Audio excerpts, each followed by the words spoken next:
So, hey everyone, let's do a quickly daily forex forecast and आप लोगों को मैं बता देता हूँ कि यार मार्केट में मैं क्या व्यू एक्सपेक्ट कर रहा हूँ अभी और क्या क्या चीज़ें हैं। लाइक काफ़ी सारे लोग पूछ रहे थे। So welcome back to a market India. वो आप लोग को एक ज़रा क्विक अपडेट देता हूँ मार्केट का। वैसे अभी जब मैं ट्रेड कर भी रहा हूँ तो मेरे भी मार्केट कुछ पल्ले पड़ नहीं रही है। मैं आपको हर वीडियोस में ये बात बोल रहा हूँ। Even that's reason I am not doing any live stream. Trade कर रहा हूँ but back to back having a losses. So that's why जब माइंडसेट ठीक ना हो then it's better to avoid at that time, जो मैं सोचता हूँ पर्सनली। तो यार यहाँ पे अगर मैं वीकली टाइम फ्रेम के अकॉर्डिंग देखूँ तो मार्केट ने काफ़ी स्ट्रॉन्ग जोन से 3790 के जोन से मार्केट ने रिजेक्शन ली है। सो मुझे कहीं ना कहीं लगता है कि मार्केट अब काफ़ी अच्छा डाउनवर्ड मूव ही ले सकती है, क्योंकि जितना मार्केट को ट्राई करना था बुल मूव का मार्केट ने ट्राई कर लिया। अब मुझे नहीं लगता मार्केट के पास उतना पोटेंशियल है कि मार्केट फर्दर ऊपर जाए, क्योंकि प्रेशर अब ऑफ सेलिंग का काफ़ी ज़्यादा पड़ चुका है। तो मैं ये सोच के बैठा हुआ हूँ कि अब मार्केट में 3691 3700 तक मार्केट आएगी इन फर्दर अपकमिंग टाइम्स में।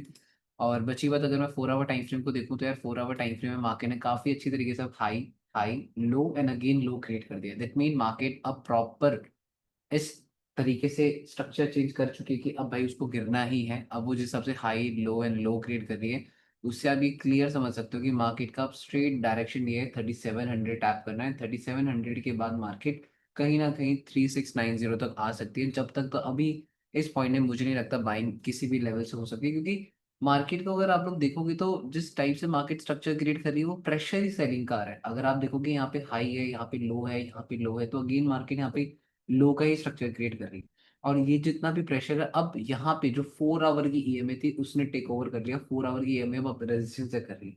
तो इससे हमें एक क्लियर आइडिया होता है कि यार अब तो मार्केट का नीचे गिरना पक्का है। और वहीं पे अगर आप लोग 1 आवर टाइम फ्रेम के अकॉर्डिंग देखो तो यार यहाँ पे आपको 1 आवर टाइम फ्रेम के अकॉर्डिंग भी काफी तगड़ा बेरिश प्रेशर दिख रहा है। अब मार्केट के पास वो होप नहीं है कि मार्केट अब उठ जाएगी, क्योंकि बहुत ज्यादा मार्केट ने ट्राई कर लिया है फर्दर बाइंग का। बट मुझे नहीं लगता अब इस पॉइंट पे पाएंगे, क्योंकि अभी तक था, क्योंकि लो था, हाई बन रहा था, हाई बन रहा था, तो तेरे तो chances that market can give a bull. But अब वो सारे हाइज ब्रेक हो चुके हैं, मार्केट ने अपना एक बेयरिश स्ट्रक्चर रख लिया है। तो अब मुझे पर्सनली लगता है कि मार्केट अब 3700 के अराउंड ही जाकर रुकेगी, क्योंकि मार्केट ने अब अपना एक बेयर मोमेंटम पकड़ लिया है। और अभी देखो अब हमारी मंथली क्लोजिंग होने वाली है। तो सबसे इंपॉर्टेंट ही क्या होता है, जब कभी मार्केट की मंथली क्लोजिंग होने वाली हो तो जस्ट मंथली टाइम फ्रेम की कैंडल्स को देखा करो। जिस टाइम पे भी मंथली कैंडल क्लोज होने वाली होती है just look at the monthly time frame candle की मंथली टाइम फ्रेम की कैंडल कैसे फॉर्म हो रही है। हमेशा ये सोचा करो, क्योंकि अब यहाँ पे कितने दिन बचे हुए हैं। यहाँ पे अब 25 तारीख हो गई है, तो ये जनवरी फरवरी मार्च अप्रैल मई जून जुलाई अगस्त सितंबर 30 तारीख का महीना है। 30 तारीख का महीना, 5 दिन और बचे हैं। 5 दिन और बचने के हिसाब से आप समझ जाओ कि अगले 5 दिन में क्या हो सकता है। गेम यही है। अब अगले 5 दिनों में मेरे को लगता है कि अब एकदम नीचे तो नहीं मिलेगी। अगले 5 दिनों में एकदम ऊपर तो शायद से मिल सकती है, प्रेशर अगर बन गया। तो मुझे लगता है कहीं ना कहीं अबव में विक और थोड़ी सी बॉडी डाउन होगी होगी। तो ये कुछ मेरा व्यू है। और साथ ही साथ अगर मैं वीकली टाइम फ्रेम की अकॉर्डिंग बात करूँ तो इस बार अभी वीकली कैंडल क्लोज हो जाएगी। ठीक है, तो वीकली कैंडल क्लोज हो जाएगी तो मुझे लगता है कि जब तक अपकमिंग मंथ स्टार्ट होगा तो मार्केट 3700 टैप कर देगी। एंड 3700 टैप करने के बाद फिर हम एक्सपेक्ट कर सकते हैं कि हाँ मार्केट में फिर एक बुल रैली आ जाएगी। बट अगेन वहाँ पे एनएफपी आती है, हम एनएफपी का वेट करेंगे। हम देखेंगे कि भाई एनएफपी में कैसे मार्केट क्या स्ट्रक्चर क्रिएट करेगी, किस टाइप से मैनिपुलेट करेगी, क्या लेवल्स होंगे। फिर हमें एनएफपी का अलग सोचना पड़ेगा, एनएफपी के लिए अलग एक थॉट रखना पड़ेगा। तो अभी अगर ट्रेडिंग करोगे तो भाई बहुत सोच समझ के ट्रेडिंग करनी पड़ेगी। अभी ये नॉर्मल सी ट्रेडिंग तो नहीं हो सकती जो हम अभी नॉर्मल डेज में ट्रेडिंग कर रहे हैं। मुझे नहीं लगता ऐसी कोई ट्रेडिंग कर सकते हैं हम लोग, क्योंकि टॉप का जोन भी है। और बहुत बार ऐसा होता है कि ऐसे ही टॉप के जोन में जब इंसान ये सोच रहा होता है कि ये बुल मूव और ये रिट्रेसमेंट है तो पूरा क्रैश हो जाती है। जैसे अब यहाँ पे देखो, ये क्या था, लो हाई हाई, ये बुल मूव था तो हम यहाँ पे रिट्रेसमेंट ही तो सोचेंगे। बट वो पूरा क्रैश होती रही। ठीक है, आप यहाँ पे देख रहे थे बुल मूव और रिट्रेसमेंट, गिर गई गिर गई गिर गई, फिर बाद में उठी, है ना।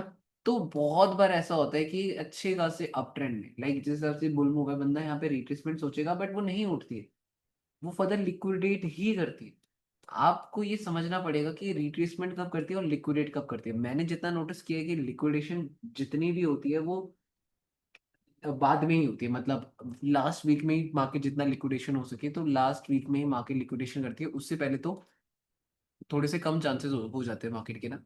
साथ ही साथ सिल्वर भी देखा जाए तो सिल्वर तो अपना कंटिन्यूशन दिखा रहा है।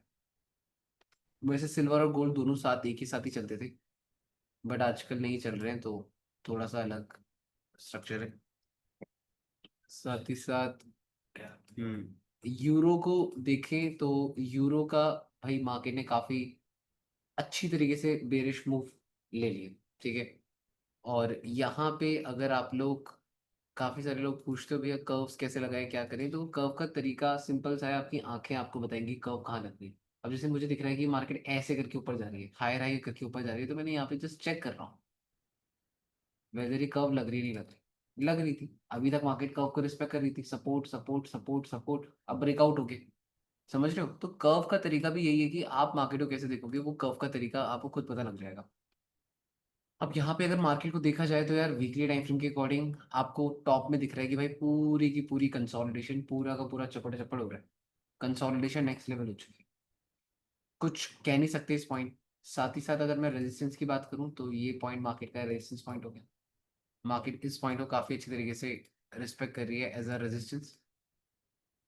कंसोलिडेशन बहुत गंदी हो रही है, बैक टू बैक डॉजेस बन रही है, मार्केट रिजेक्शन लेकर नीचे आ रही है, तो क्या पता शायद से मार्केट फर्दर बेयर मूव दे सकती है। और अभी अगर बात करी जाए मंथली क्लोजिंग पे हो रही है, तो शायद से monthly closing as a doji हो जाए, क्योंकि अगर monthly as a doji close होती है then what I can expect that market can give further good fall.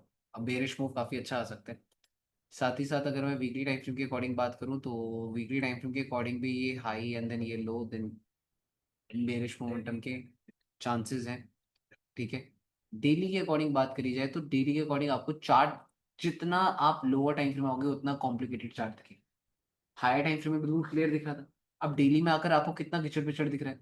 अब यहाँ पे अगर मेरे से पूछा जाए तो नेक्स्ट सपोर्ट्स क्या है, I will talk about next supports. ये मेरे नेक्स्ट सपोर्ट्स हैं क्लियर जो मुझे दिखेंगे। अगर मैं लाइन चार्ट भी ओपन कर देता हूँ तो लाइन चार्ट में भी यही दिखेगा, supports support and again market के लिए यही जोन से होंगे, वो सपोर्ट होंगे। तो देर इज अ चांसेस कि मार्केट फर्दर डाउन है, बट मैं लोअर टाइम फ्रेम में चाहूंगा थोड़ा सा ऊपर है, देन नीचे गिरे। मैं 4 आवर टाइम फ्रेम में आता हूँ, अब 4 आवर टाइम फ्रेम में मुझे दिख रहा है मार्केट का यहाँ पे पूरा प्रेशर डाउनवर्ड साइड कैसे कन्वर्ट हो गया।